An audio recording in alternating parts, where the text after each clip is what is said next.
Hello, BookTube. As I mentioned yesterday, when I was talking about ShakeTube 2018, September of 2018 has 5 Saturdays. Something of a rarity, lots of fun. And I like to think that means we're all going to do a lot more reading. I know it doesn't make any sense to think that, but I do. And I noticed yesterday, belatedly, I'm very sorry that I didn't encounter it before Saturday, but I'm a bit late. It's still permissible. I noticed that Matt at Paperback Junky has made what he calls the easiest flippin' read-along of them all, in which he makes all the rest of us read his favorite stuff, but very lightly. The workload is very light. It's called the Pentathon. His surprisingly egg-headed word for a readathon that takes place over 5 Saturdays. And I'm a day late for mine, but I want to run down with you because it is a really good readathon, and it is really easy. So a lot of you could do it. For the first week, he wants you to read something by Edgar Rice Burroughs. And then for the second week, something by H.P. Lovecraft. And then for the third week, something by Robert E. Howard, the creator of Conan and Cull and Bran McMorn and a bunch of other characters, but mainly the creator of Conan. And then the fourth week, something hard-boiled. Something noirish or hard-boiled. It's a genre that Matt really likes, and that's the whole point of his easy flip and read-along, is to make us read the stuff he likes. And then the fifth week is to read a comic book. And I love this because I have, like a lot of readers, I suspect, I have a real sweet tooth for what we could refer to as the demimonde of the literary world. Don't get me wrong. I love my Tolstoy. And I couldn't live without George Eliot. But there are times in one's reading life when only Robert E. Howard will do.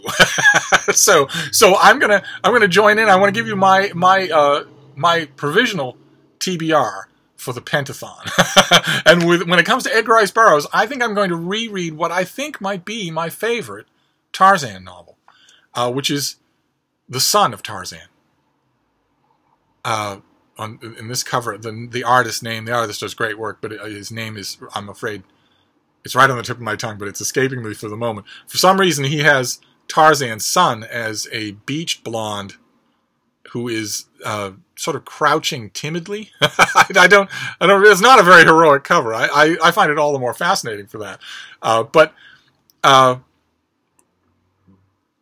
for my Edgar Rice Burroughs week, which is this week, I think I'm going to reread this novel, which I love for a number of different reasons. I think that Edgar Rice Burroughs' narrative ability is significantly better in this. It's less grand than Tarzan of the Apes, but it's less hectic too. On a paragraph by paragraph level, you feel like you're in the hands of someone who learned a lot from writing an earlier novel and is bringing it to bear in this novel. Also, another element that I like about this story is that it's about Tarzan's super hottie, muscular teenager son, who eventually is given the name Korak the Killer. When he's adopted by the jungle animals that adopted Tarzan, eventually he becomes Korak the Killer.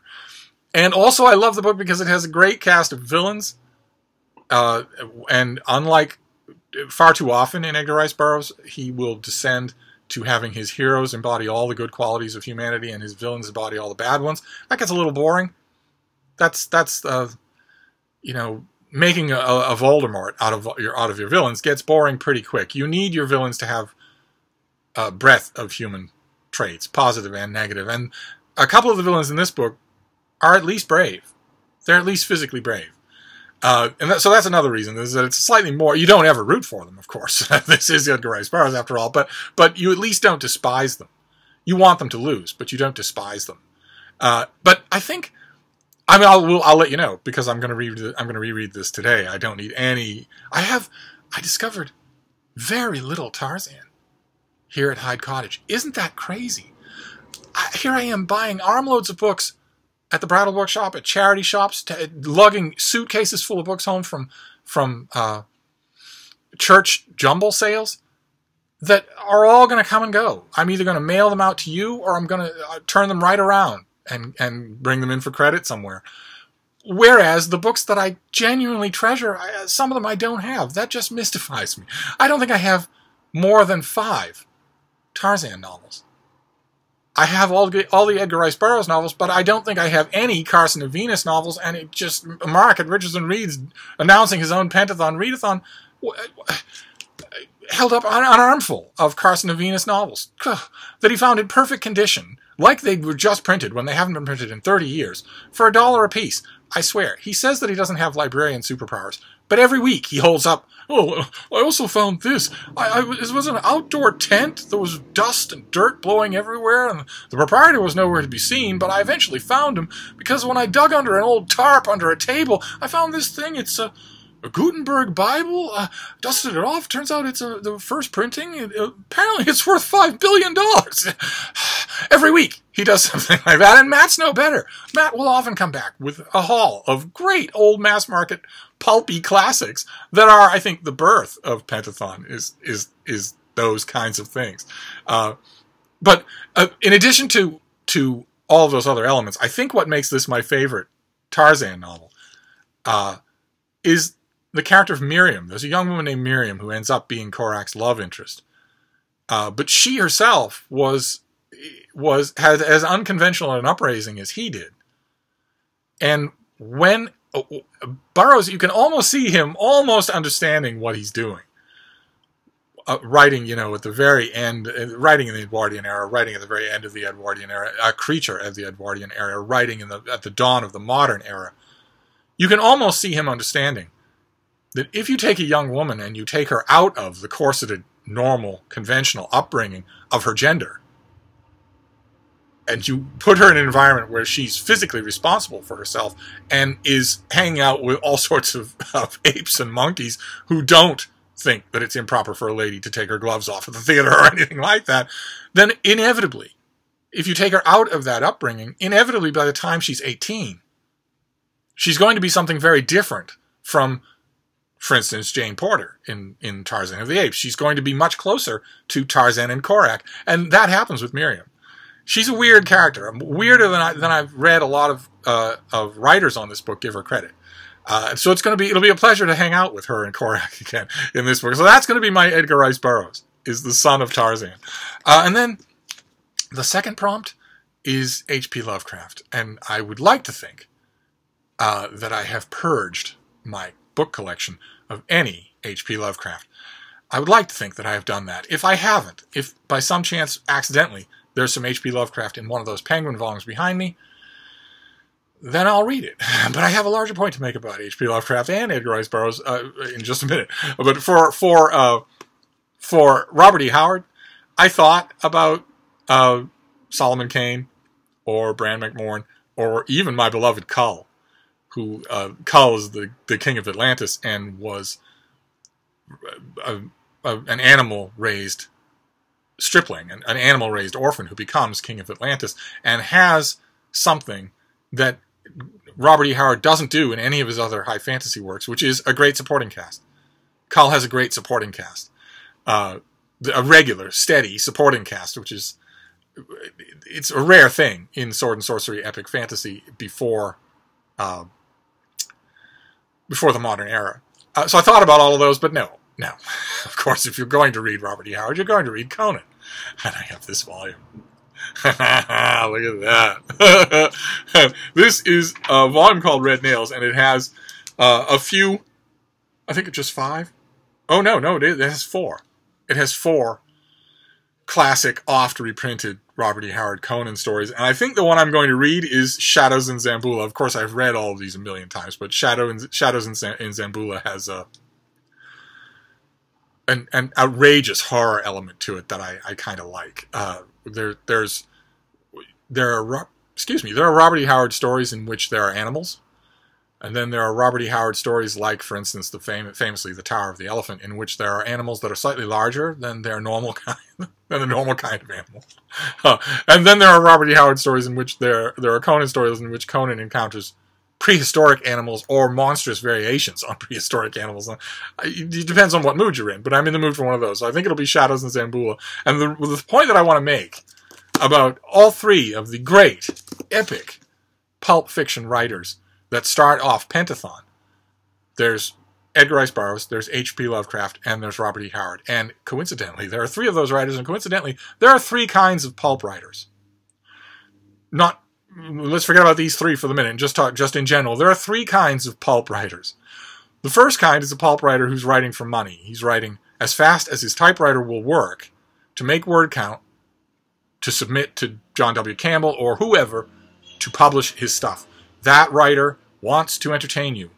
Well, that writer will write in primary colors mostly. That writer will come up with great ideas when he's on a streetcar, or when he's out walking with his kids. Some great idea. A mist that swallows people. A land of zombies. A stranded space alien in a fantasy setting. That writer will come up with a great idea, clothe it in the first story that comes to mind, bash it out, and send it off. That writer wants to entertain you, and that's that. He doesn't expect you to take it seriously, and he doesn't take it seriously. That's the first kind of pulp writer. The second kind of pulp writer is the kind of pulp writer that Robert E. Howard was. A weird, driven figure. People some of these people who submitted some of these pulp magazines back in the 20s and teens and 30s would probably be institutionalized today, or they'd be on heavy antidepressant medications that would kill their creativity, in addition to killing their weird, ostracizing, suicidal thoughts, their obsessions of all kinds. Robert E. Howard is the second kind of pulp writer, where he takes his writing extremely seriously. And he doesn't care what you make of it, one way or another. He takes it extremely seriously. Robert E. Howard considered himself, this is a guy who's led an extremely tortured life and died at age 30. But he considered himself a bard of this weird, incredible world that he had created piecemeal. He could, like Tolkien, he considers himself a bard of that world. And he takes that position extremely seriously, exhaustively seriously, so that editors who dealt with him knew that about him. They knew that he wasn't the usual huckster, just coming in with I've got a story about a sword-wielding barbarian and a naked woman, and I'd like $30. They knew that Robert E. Howard was not that kind of person. What you do with it is totally up to you, but he took it very seriously. And then there's the third type of pulp writer, the type of pulp writer that H.P. Lovecraft was. They're the type of pulp writer who wants you to take them extremely seriously. They very much care what you do with their work. We don't really know. There's often contradictory evidence, and we don't really care what they make of what they're writing. We only know that their pomposity is directed at you. It's not directed onto the page, and it's usually not directed at their wives or their friends and relatives. Instead, it's directed at you. They want you to take their work very seriously. And the thing I want to stress about those 3 kinds of pulp writers is that the end result of all 3 is still pulp. Okay? Alright? So, with the first kind, it's still rock'em sock'em, sword through the eyes, pulp. It's still pulp. It's still not Henry James. With the first kind, you're obligation free. You can either like it or not like it. The writer was writing for money. As writing the most entertaining stuff that he could for money, and then moving on to the next thing. With the second kind, the Robert E. Howard kind, it's again pulp. It's giant spiders. It's deathless magicians. it's cursed rings. And you can either take it seriously or not, but if you want to take it more seriously than just its pulp contents, you are aided by the seriousness of the author. You can look at Robert E. Howard, you will see someone who never smiled, who never laughed, and who was not frivolous, and who put an enormous amount of work into his Hyperborean tales, even when that work isn't visible on the page in any one given story. So, knowing how seriously he took it, you can decide to take it more seriously if you want, or you can simply enjoy it because it's still rock'em sock'em enjoyable. And with the third type, you're presented with a dilemma. Because the third type doesn't believe he's writing pulp. He is writing pulp. Absolutely. The women characters are still, for the most part, with rare exceptions, like this, or for instance, what Roy Thomas later made of Red Sonja in the Conan stories. With rare exceptions, the female characters are still cardboard cutouts. They're still nothing compared to the male characters. They can't do anything. They can't affect anything. The action is still rock'em sock'em. The concepts are still absolutely ridiculous, unsustainably ridiculous. There are still, as in most pulp, there are still fairly obvious plot holes or conceptual shortcomings. But with the third type of pulp writer, you're not supposed to say any of that. The third type of pulp writer wants his work to be taught in universities. And the thing that galls me about H.P. Lovecraft, whose writing is every bit as pulp as Tarzan and the Ant-Man, is that when I say that to H.P. Lovecraft devotees, they become apoplectic with fury because I have spat upon their idol. When I tell them that if you take one of the rare H.P. Lovecraft novellas, a work of longer length, if you take one of his longer works, when I tell them that longer work is no better in any way than the Chessmen of Mars or Tarzan and the Ant-Man, they become enraged. And the reason why isn't hard to seek, because H.P. Lovecraft, in his relentless pursuit of polishing his own name, has actually managed to succeed in getting the wish of every one of those third type of pulp writers. His Cthulhu books, his ridiculous overheated tripe is actually taught in university college courses on the macabre and on supernatural fiction and whatnot in ways that Robert E. Howard simply is not. He turns up in school syllabuses from time to time, but Lovecraft it's accepted now that Lovecraft is a serious writer, and that Edgar Rice Burroughs and Robert E. Howard, with whom he is identical, are not. So you've got Lovecraft, who wanted you to take his work seriously, and the whole world has. Then you've got Robert E. Howard, who took his work seriously and didn't care what the world thought. The world somewhat takes it seriously. You can sometimes find a Conan story on a college campus. And then you've got Edgar Rice Burroughs, who didn't take his work seriously at all and who isn't taught anywhere. And it bothers me because the fraud won. And believe me, I would be saying the same thing about Edgar Rice Burroughs and Robert E. Howard if they had been the third kind of pulp writer. If they had been saying, well, yes, I know I'm writing a story about a lost plateau in which dinosaurs still exist, but really, aren't I Proust? If Edgar Rice Burroughs had tried that kind of crap, I would be coming down on him the same way, but he didn't. And Robert E. Howard didn't either.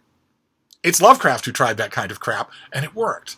Because you have 18-year-old college freshmen, they're arriving in Boston by tens of thousands every day now in preparation for the school year. You have arriving college freshmen who poo-poo Edgar Rice Burroughs without having read him. They poo-poo Robert E. Howard only having seen a movie of Conan. And they worship Lovecraft, man. He's like so deep. The mythos here. The Cthulhu mythos. So I will be reading The Son of Tarzan for my Edgar Rice Burroughs week. Oh, I'll be reading it today. I will be reading Shadows in Zamboula for my Robert E. Howard, and probably the rest of the stories in this volume as well. But if I find some H.P. Lovecraft here that I haven't managed to purge from my collection, I will grind my way through it. And it won't be easy, because I'll be reading cheap, opportunistic pulp in all three cases. But in one case, I will be being asked to make my way slowly down the center aisle and accept the host from the hand of the priest, who is H.P. Lovecraft. And that bothers Steve. Not very much so. But anyway, you didn't come here to hear me rant. So the fourth week is Hardboiled. And I have, it was something we saw on this channel. I have something I noticed on my shelf. It's this. It's Charlesgate Confidential by Scott Van Doviak. And it's his debut novel. In a beautiful edition like this. Look at that. This is his debut novel. It's from Hard Case Crime, which is, I'm sure you recognize Hard Case Crime novel. I'm sure you recognize the retro covers here. They've done a whole bunch of these now. And this is one of their very fewest debut novels that they've done. And the premise is fantastic. The premise is, what happened if the Gardner art theft happened in the 1940s? And went a quarter of a century without being solved, and then was solved later on. In what we have here? It's in this novel, the theft takes place in 1946 and comes to a heat 3 decades later. as opposed to reality. In the reality, those of you who might not be familiar, in 1990, there was a massive theft of art at the Isabella Stewart Gardner Museum right here in Boston. Priceless works of art were cut out of their frames at night and smuggled out of the museum, and the case is open. There have been many books on the subject. There have been many experts who have come forward with all sorts of leads, but no one has ever found those paintings, and no one ever will. And in the Gardner Museum, those of you who haven't been fortunate enough to go and visit, I go all the time. So if you haven't been to the Gardner Museum, you might be thinking, okay, it's a museum with lots of pretty artwork, but the museum itself in the Gardner is the artwork. You go there to restore your soul. The artwork on the walls is secondary. But in the Gardner, at the top, when you get all the way to the top of the tour, you will see empty frames. And in the middle of the frame, there will be a plaque saying, if you have any information to help us get this artwork back, please contact us.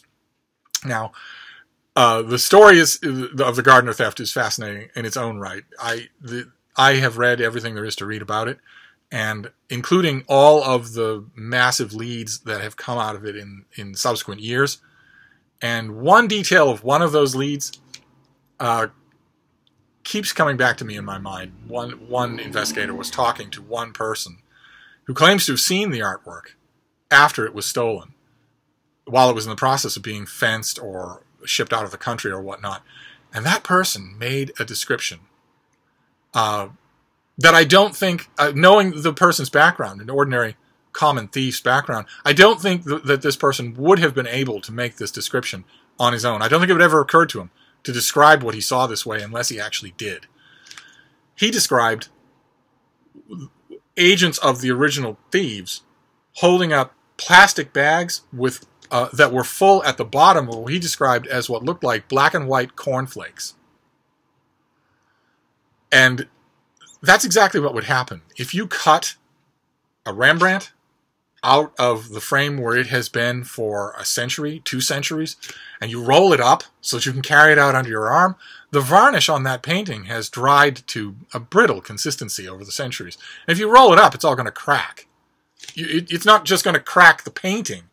You're going to roll it up into a scroll, walk it out of the building, and when you get where you're going, get in a van and drive, out of town to Revere or someplace in order to unroll it and look at what you have, you're not going to have anything. You're going to have an irreparably damaged work. The act of rolling will damage it to the point where there'll be very little you can do with it after that. And I don't think that a thief or a thief's agent or, an expediter of moving these artworks out of the country would have the presence of mind to know that. I think that person probably saw that. I think one way or another, let's say in the unlikely event that those paintings, especially the Rembrandt,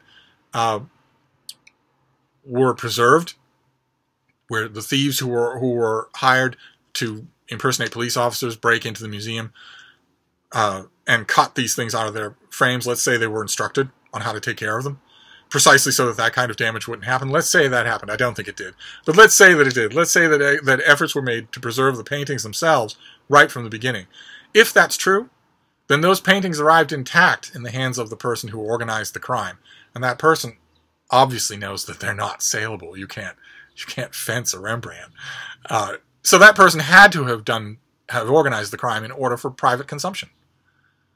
Very private consumption, because what friend can you trust who won't go to the police? How could you possibly do that? If you set up a viewing room in your basement for Rembrandt's Storm on the Sea of Galilee, and you have a close friend in, how do you know who that close friend knows? How do you know he's going to keep his mouth shut to the end of his dying days? No, it would be very private viewing. And obviously a person who takes precautions to do that is never going to give these paintings up. One way or another. I don't think the case will ever be solved successfully if the Gardner or the police is considering a successful solution to be the return of the paintings. I don't think anyone will ever see those paintings again with their own eyes. Fortunately, we live in the modern era, so we have many, many, many high-quality reproductions. So people don't get to do without them. Young people who were born in 1990 don't have to come of age now, all these years later and say, gee, I wonder what Rembrandt's Storm on the Sea of Galilee looked like. They can see what it looked like. They just can't see the painting anymore. I don't think that will ever happen. But one way or another, the idea of moving that whole crime back in time to the late 1940s and having it spool out in time and to a point that is still long before the theft was taken. I think that's fascinating. I haven't read this yet. I got it recently. I haven't read it. So this will be my hard-boiled entry in the Pentathon. And then the last week of September, our challenge is to read a comic book. Now, I watched Mark at Richardson Reads. I'll leave a link down to his video. I watched him do his lineup for a Pentathon. Once I got over seething in envy over the fact that he can go out in the middle of nowhere. He lives in the middle of nowhere. He lives far, far away from Boston, where there are still hostile Mohawk tribes, for God's sake. He lives on a dirt road. And yet he can just roll out of bed, get in the family car, go to the nearest thrift store, and come back with, oh, I found these 10 mint condition 1960 paperbacks. Anyway, once I got over seething about that, and I know if you're listening to this video, you're saying, it doesn't sound like you're over it. It's enough out of you. Once I got over that, I got to the end of his video, and he mentioned that for his final week of Pentathon, he's going to read Batman Black and White. And my first reaction was to say, oh boy, you're in for an up and down ride. Some of it is good, some of it is really bad. But then I want to say, no. I think what Matt at Paperback Junky meant is an actual comic book. Not a graphic novel, not a collection of any kind. I don't know one way or another, because Matt is inscrutable. And during his video, he was a little distracted because Zoe was mercilessly poking fun at him the whole time. And it was kind of funny to watch. The more she tossed off-camera quips at him, the itchier he found his beard. one way or another. I think he meant an individual comic book. I've mentioned on this channel before, although not recently. I usually do comics on Wednesday on this channel. And I didn't this Wednesday. Believe me, that was not an oversight. I know that I didn't, and I miss it. But on Wednesday of last week, it was 100 degrees Fahrenheit here in Boston. And in other words, dangerous levels of heat and humidity. And I had to go out in it anyway, but I wasn't going to make a side trip to a comic book store. So I didn't do comics this week. But when I do Comic Wednesdays on this channel, I often mention that I don't buy individual issues anymore. Just the single floppy issues that come out every Wednesday in comic shops. I don't do that anymore because there are no series that I follow. None of them has ever pleased, none of them in recent times has pleased me enough for me to keep following it at $4 a pop. Instead, I buy graphic novels and collections and omnibus editions, that sort of thing. However, in honor of Pentathon, in the final week of September, on the Wednesday of the final week of September, in addition to talking about whatever collection or omnibus I get on that Wednesday, I'm also going to buy an individual comic. I would like it to be a first issue.